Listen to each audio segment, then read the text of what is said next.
Bom dia, governador Ibanez. Muito obrigada pela presença do senhor aqui em nossos estúdios. Eu começo perguntando ao senhor, nas últimas semanas, a equipe de transição recolheu uma série de números, impressões, informações sobre o governo. Eu quero saber se o senhor tem noção exata do Distrito Federal que o senhor vai assumir em 1º de janeiro. Que Distrito Federal é esse? Lília, eu quero dizer que nós reunimos dentro dessa transição as pessoas mais ligadas às áreas mais sensíveis. Então, eu tenho convicção de que vou receber um Distrito Federal com muitos problemas, principalmente na área de saúde, vários problemas na área de educação, um problema de segurança muito grave e uma crise financeira que talvez não seja aquilo que esteja sendo anunciado, mas uma crise financeira que diz respeito mais à questão de investimentos, principalmente a dificuldade de dar resolução aos problemas. Mas a equipe trabalhou muito bem e eu não vou poder assumir dizendo eu não sabia. Tudo que tem aí dentro foi estudado, foi analisado e nós vamos enfrentar todos os problemas com muita vontade de resolvê-los. Então, é um quadro hoje muito claro da situação do Distrito Federal em todas as áreas e um quadro de muita dificuldade. Um quadro onde a situação da cidade ela está toda em crise, em todas as áreas. Não existe área melhor. Todas as áreas estão em crise. Integrantes do governo de transição chegaram a falar num rombo financeiro de 3 bilhões de reais.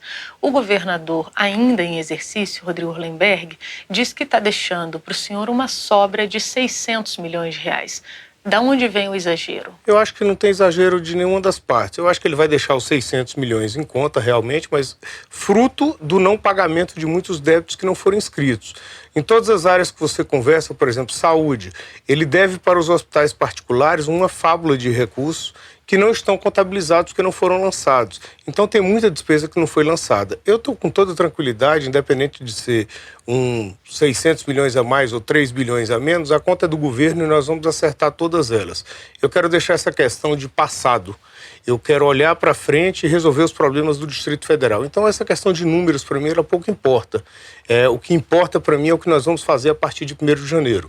Nós vamos lançar todos os débitos que existem, auditar todas as contas e fazer todos os pagamentos e colocar o Distrito Federal em dia. O senhor já anunciou quase 60 nomes do governo que vai lhe assessorar, das pessoas que vão lhe assessorar mais diretamente, entre secretários, presidentes de empresa. Vários desses nomes estão vindo aí importados, vamos dizer assim, do governo federal, do governo Temer. São personagens, por exemplo, do partido ao qual o senhor é filiado. O senhor escolheu basicamente um governo mais político do que técnico. Como é que isso vai lhe ajudar na condução do Distrito Federal? Eu acho que isso é uma avaliação um pouco errada que está sendo feita. Eles são políticos porque estão vindo da política, já são nomes da política, mas são nomes muito técnicos. Por exemplo, o ministro Gustavo Rocha é um nome extremamente técnico, conhece muito a área que trabalha, é um jurista de grande estilo e trabalhou no Ministério dos Direitos Humanos com muita categoria e colocou todas as questões ali em ordem.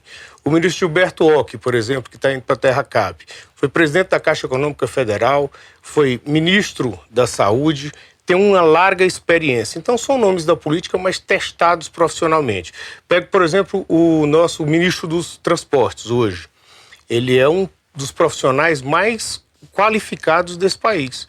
Foi superintendente do DENIT, conhece todas as áreas de infraestrutura e vem para assumir uma pasta muito importante, que é da mobilidade urbana no Distrito Federal. Então eu tenho uma avaliação um pouco diferente. Poucos deles são políticos, eles são técnicos que estavam na política, estavam no governo Temer. Mas isso é a prova de que nós viemos para fazer diferente, Lilian.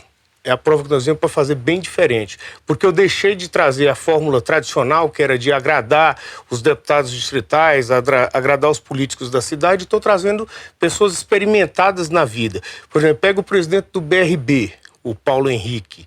Ele é um cara que é vice-presidente da Caixa Econômica Federal. Conhece tudo da área econômica e vem para mudar o nosso banco. Então são nomes nacionais com muita experiência, com a esperança de que Brasília está precisando realmente mudar. É porque quando se fala em renovação, a gente linearmente logo pensa, bom, renovação significa o primeiro item de renovação são pessoas fora já desse métier da política. Então, quando o senhor escolhe nomes que já estão aí circulando no meio político já há algum tempo, acho que tira um pouco daquela expectativa de que iria haver uma renovação. O senhor não entende dessa forma? Não, eu entendo de uma forma totalmente diferente. Eu entendo que a hora de renovar é na hora de fazer as coisas diferentes. Veja você que durante a montagem do secretariado, pouquíssimos nomes vieram da política do Distrito Federal. Eles vêm de uma origem bastante técnica. Pega, por exemplo, o nome do Sarney Filho. É talvez um dos maiores especialistas em meio ambiente no mundo, reconhecido mundialmente como um dos melhores. Então, o fato dele ser filho do Sarney, isso não atrapalha a vida dele. Eu acho que isso aí é que é fazer política de forma nova, é você inovar nas formas de... Muitos dos meus secretários eu mal conhecia. Muitos eu não mal conhecia. O Rui, por exemplo, que é o nosso secretário de Desenvolvimento Econômico, uma das pessoas reconhecidas nacionalmente como uns grandes especialistas na área econômica. Eu nunca tinha visto na minha vida, mas é um técnico, uma pessoa que vai fazer o Distrito Federal se desenvolver. Maravilha. Qual será o seu primeiro ato como governador do Distrito Federal? Olha, além daqueles atos normais de exonerar e nomear, eu acho que a primeira coisa é cuidar da saúde. Então nós vamos entrar com várias medidas na área da saúde, trazendo profissionais para a saúde, reorganizando os hospitais e dando atendimento à população. Ninguém aguenta mais. O secretário Osney, que eu também não conhecia, tem a determinação de resolver o problema da saúde do Distrito Federal. E nós vamos fazer isso colocando recursos, organizando a gestão e fazendo todo o tratamento emergencial para tirar o Distrito Federal da fila da UTI que ele está. O senhor já tomou uma decisão em relação ao Instituto Hospital de Base? Olha, o Instituto Hospital de Base vai ser totalmente remodelado. Ele não vai ser extinto. O modelo, segundo o Osney me passou, é um modelo muito bom. Só que está sendo mal utilizado porque não tem instrumentos de controle, como eu já vinha apontando durante a campanha, né? Eles não têm forma de contratação com clareza, não tem transparência nas contratações e não tem transparência nas compras também. É tudo comprado sem que haja nenhum modelo de licitação. Então nós vamos mudar esse instituto para transformar ele em uma coisa bastante transparente e vamos implementar o instituto em toda a base. Por exemplo, o contrato de gestão do hospital, do instituto, é muito bom, pelo que me colocaram lá.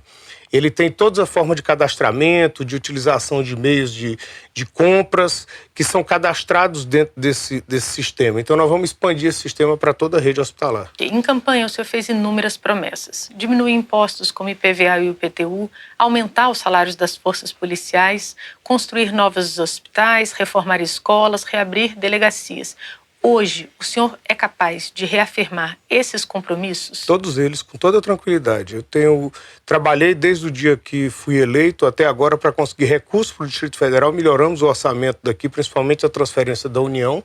Estamos atrás de mais recursos e outras fontes de financiamento e eu tenho certeza que com o aumento da arrecadação que nós vamos ter a partir de 2019, que isso promete um crescimento, nós vamos cumprir todas as nossas promessas de campanha. O senhor é capaz agora de dizer quanto que, antes de se tornar governador, já capitaneou para o Distrito Federal? Mais de 2 bilhões de reais, com certeza. Entre financiamentos da Caixa Econômica Federal e transferências diretas da União, mais de 2 bilhões. E temos lá 3 bilhões e 200 da Caixa Econômica Federal, travados, infelizmente, por conta do Centrad. Nós estamos tentando resolver esse problema. Esse dinheiro vai ser aplicado onde? Infraestrutura. Por exemplo, tem 320 milhões de reais que está prestes a ser liberado na Caixa Econômica Federal para fazer o túnel de Taguatinga.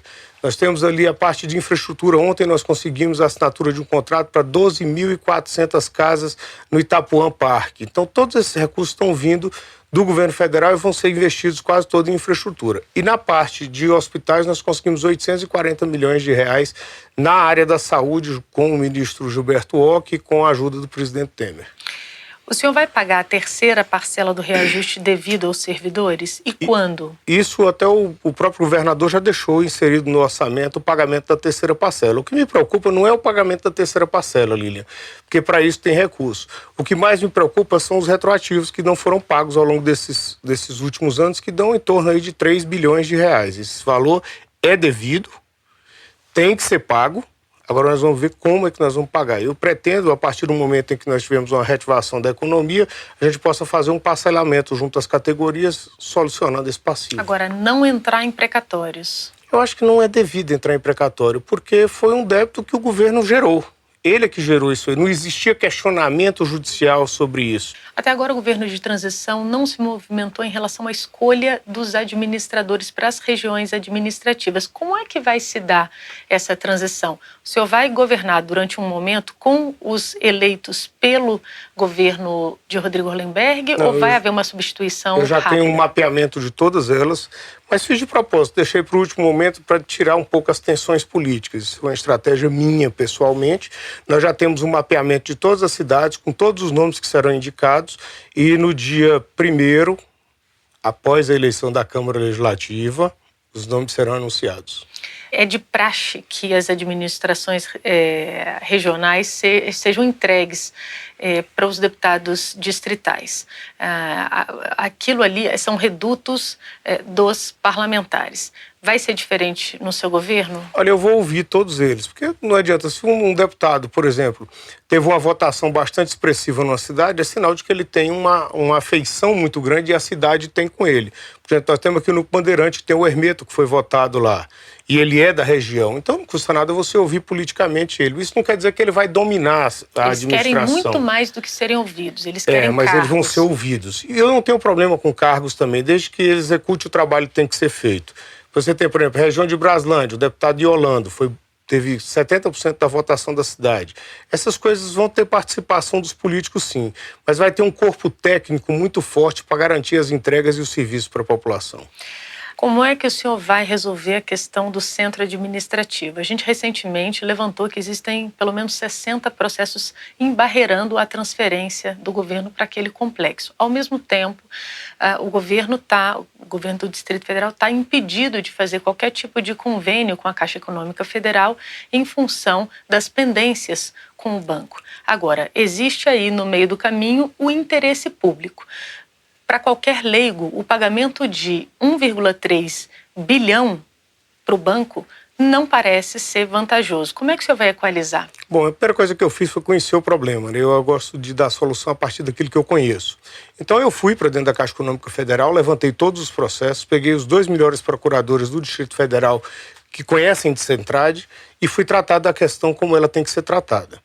Então, a partir do laudo que está sendo feito pela Polícia Federal e do laudo que foi feito pelo próprio governo federal e o laudo da Caixa Econômica Federal, chegou ao seu valor de 540 milhões de reais, que é o valor que foi gasto na obra. Esse valor atualizado pelo menor índice, ele chega hoje em torno de 900 milhões de reais.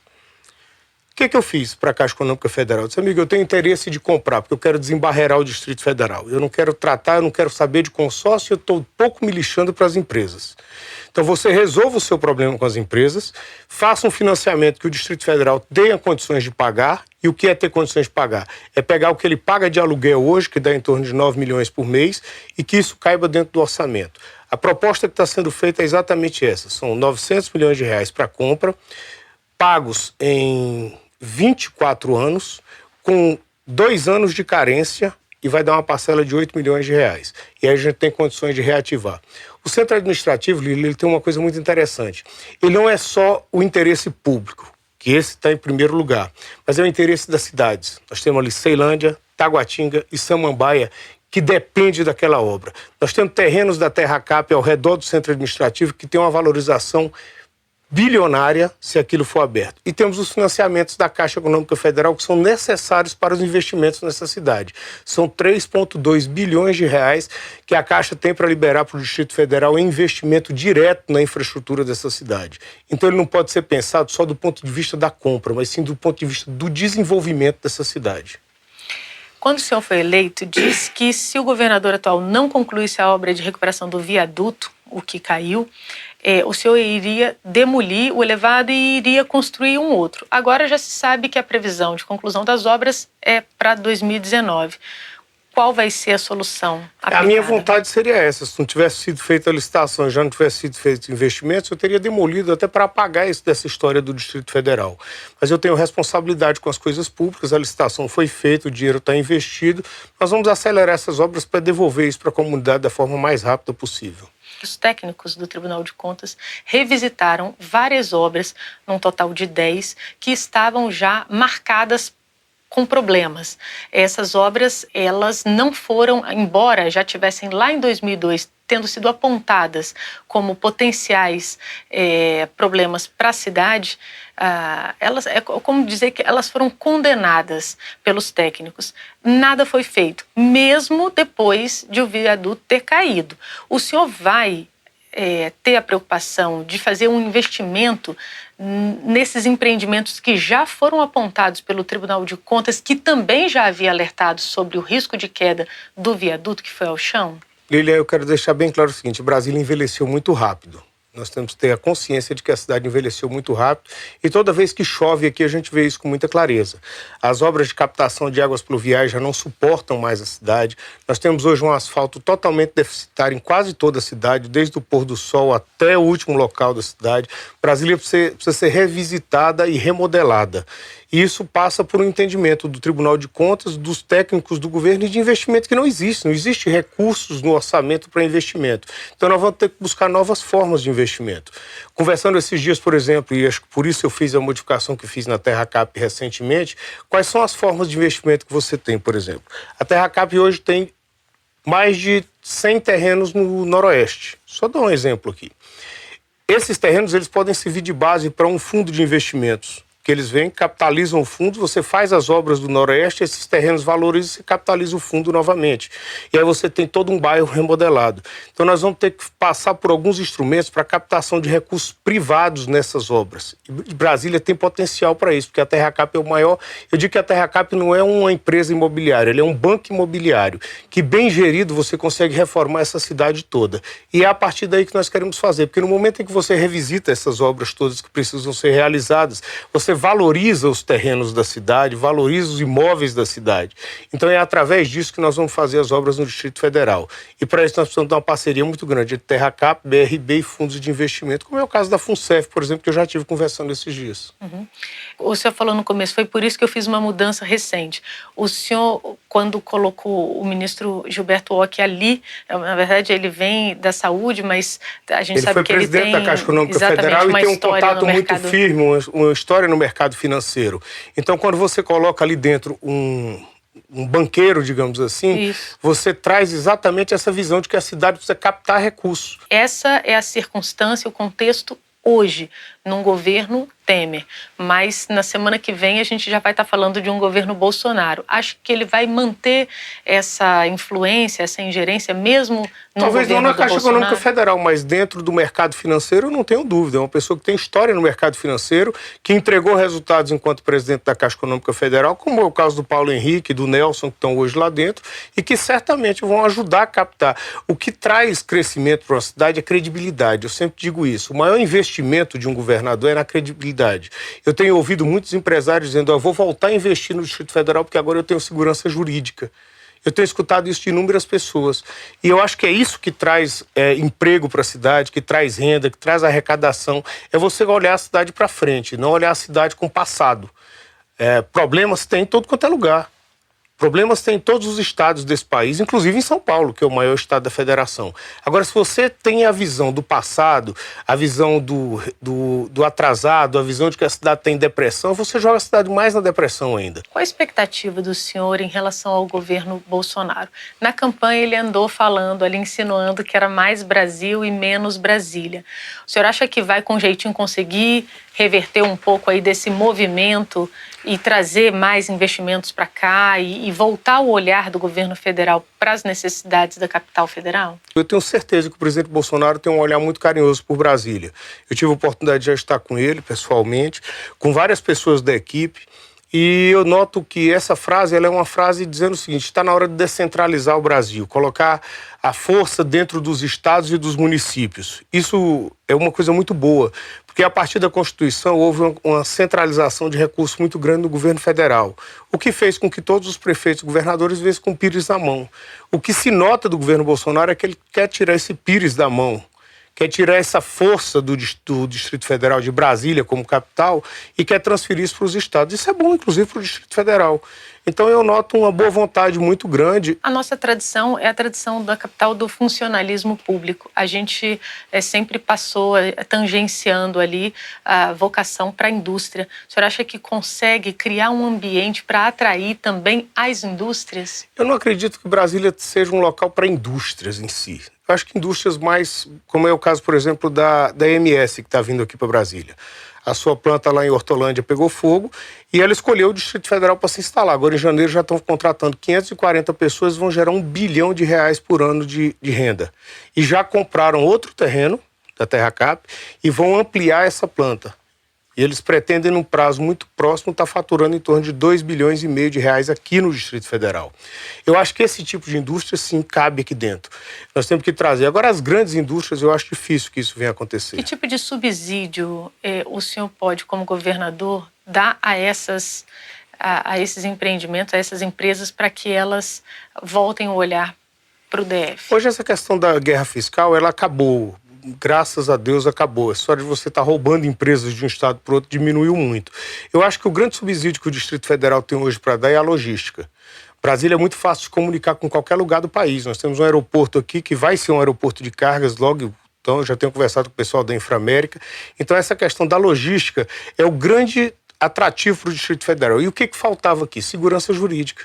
Aqui nada conseguia andar porque todo momento tinha um empecilho para o empresário. E eu falei isso muito na campanha. Pobre, a gente tem que ajudar muito. Governo é para pobre. Empresário, rico, você só não precisa atrapalhar, que ele quer seguir a vida dele. E é essa a mentalidade do nosso governo. Nós vamos facilitar a vida dos empresários para que eles possam gerar emprego e renda e impostos para a gente investir na vida dos pobres. O senhor acha que se conseguir fazer um governo que seja vitrine para o resto do país, o senhor teria condições de pleitear cargos, por exemplo, no governo federal, uma presidência da República, uma vice-presidência? Isso lhe passou pela cabeça durante a formação do seu governo? Lília, eu tenho uma história de vida que ela faz mais ou menos o seguinte. Eu tenho lá dentro do meu escritório, espero que você já esteve lá, eu tenho uma cesta de ovos. E todo mundo pergunta por que eu tenho aquela cesta de ovos. E eu tenho na minha vida a seguinte memória. Você tem que cuidar do que você tem. E agora chegou a hora de eu cuidar do povo do Distrito Federal. O que vai ser da minha vida depois desses 4 anos ainda não sei. Agora, durante esses 4 anos, eu vou cuidar da minha cesta de ovos, que é o meu povo. Tenha dúvida disso. Eu posso alcançar tudo aquilo que eu quiser na minha vida. Eu tenho convicção disso.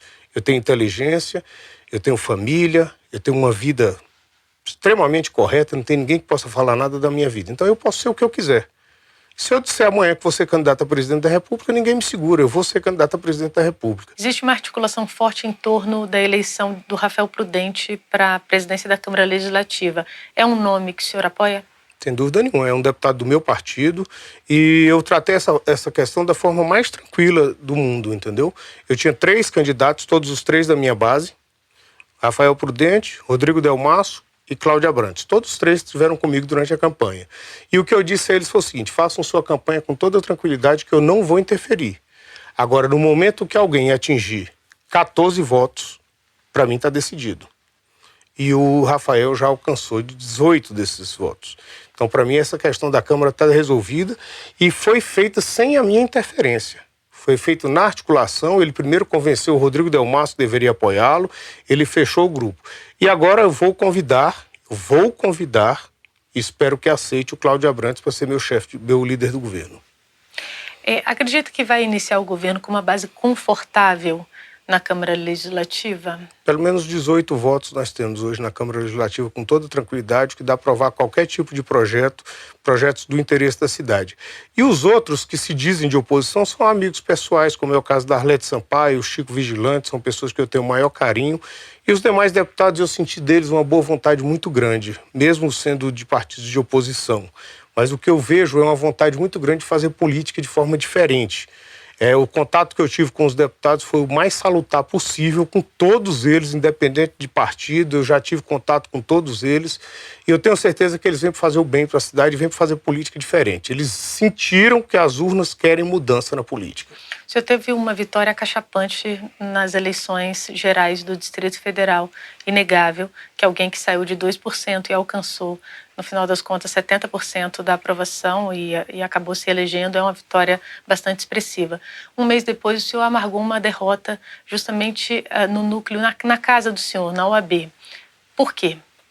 Olha, em primeiro lugar, eu acho que a política da ordem ela não interferiu muito na minha eleição. Eu tive voto de todos os advogados do Distrito Federal, praticamente. Pouquíssimos não votaram em mim para governador. E nos últimos dias eu apoiei aquele grupo que era o meu grupo, onde eu fui criado dentro da política da OAB. Eu não considero isso uma derrota. Eu acho que esse grupo que perdeu as eleições era um grupo que já vinha cansado dentro da ordem. Que a gente vem desde a época da Stefânia, só teve a interrupção do mandato do Caputo. Então, nós viemos já há muito tempo, desde 2003, na política de ordem. E o pessoal está querendo mudança. E esse ministro que foi eleito é muito bom, o Délio. Eu tenho certeza vai ser um excelente presidente de ordem. Agora, ficou uma lição para essa turma que perdeu as eleições. Eles começaram me enfrentando. Porque o meu candidato não era o Jacques. O meu candidato de início era o Kleber Lopes Oliveira. E eles fizeram uma eleição interna e derrotaram o Kleber. Naquele dia, eles perderam as eleições, porque eles foram contra o meu candidato. Governador, muitíssimo obrigada, boa sorte. A gente deseja realmente que seja muito bem sucedido, porque como cidadãos aqui todos vamos ganhar. Muito obrigada.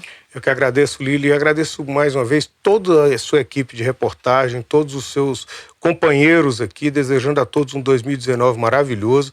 E eu quero dizer, o que vocês fizeram durante essas eleições foi a coisa mais bela do mundo. Vocês acompanharam com muita responsabilidade todos os momentos das eleições. Vocês souberam dar as matérias da forma mais lúcida e mais transparente para a população. Então fica o meu agradecimento a todos vocês. O Metrópolis está de parabéns com esse meio de comunicação que vem se consolidando no Distrito Federal.